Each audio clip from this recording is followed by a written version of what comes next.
आणि कल्याणमधून एक मोठी बातमी हाती येते। कल्याणमध्ये भर रस्त्यात इमारत कोसळलेली आहे। कल्याणच्या पश्चिमेतील घोलपनगर परिसरात दुपारी 2:05 रिडेव्हलपमेंटसाठी पाडकाम सुरू असलेल्या विनायक दर्शन इमारतीचा मोठा भाग अचानक भर रस्त्यामध्ये कोसळलेला आहे। इमारत कोसळतानाचा हा व्हिडिओ सध्या सोशल मीडियावर व्हायरल झाला असून परिसरात भीतीचं वातावरण निर्माण झालं आहे। पाडकामाच्या ठिकाणी पुरेशी सुरक्षा व्यवस्था आणि संरक्षणात्मक उपाययोजना नसल्याचा आरोप इथल्या स्थानिकांनी केला आहे।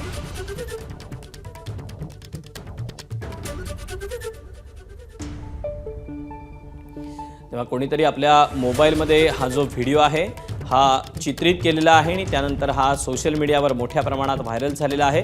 कल्याणमधली ही सगळी घटना आहे। ही बिल्डिंग रिडेव्हलपमेंटच्या कामासाठीची होती आणि त्याच दरम्यान ही कोसळली। मात्र ही बिल्डिंग कोसळली त्या दरम्यान या बिल्डिंगचं पाडकाम करण्याच्या दरम्यान कुठलीही संरक्षणात्मक किंवा इतरही उपाययोजना केल्या नसल्याचा आरोप करण्यात येतो। याबद्दलचे अपडेट आपण जाणून घ्यात। सुरेश काटे आपल्यासोबत आहे। सुरेश, ही जी इमारत कोसळली आहे इमारतीची काय नेमकी माहिती आहे? दृश्य तर समोर आहेतच। दीपक, खरं पाहिलं तर कल्याण पश्चिमेतील घोलपनगर या परिसरामध्ये आज दुपारी ही एक धोकादायक इमारत होती। ती इमारत पाडण्याचं काम जे आहे आज त्या ठिकाणी घेण्यात आलं होतं। मात्र कुठल्याही पद्धतीची खबरदारी घेतल्या नसल्याचं समोर आलेलं आहे। कारण की इमारत ज्या ठिकाणी कोसळली त्याच्या बाजूने जे रस्ता जो आहे रहदारीचा रस्ता त्या ठिकाणून जात आहे। मात्र दुपारची वेळ असल्यामुळे त्या ठिकाणी कोणी नसल्यामुळे मोठा अनर्थ जो आहे तो टळलेला आहे।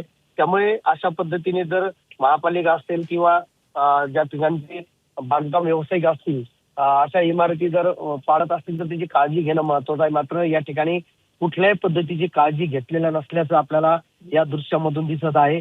एका इमारतीवरून स्थानिक रहिवाशांनी तो व्हिडिओ जो आहे तो त्यांच्या कॅमेरामध्ये कैद केलेला आहे आणि तो सोशल मीडियामध्ये मोठ्या प्रमाणात व्हायरल होतोय। मात्र हे दृश्य बघताच अंगाचा थरकाप उडवणारा हा दृश्य आहे।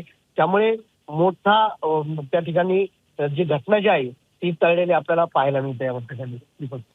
सुरेश, धन्यवाद दिलेल्या सविस्तर माहितीबद्दल।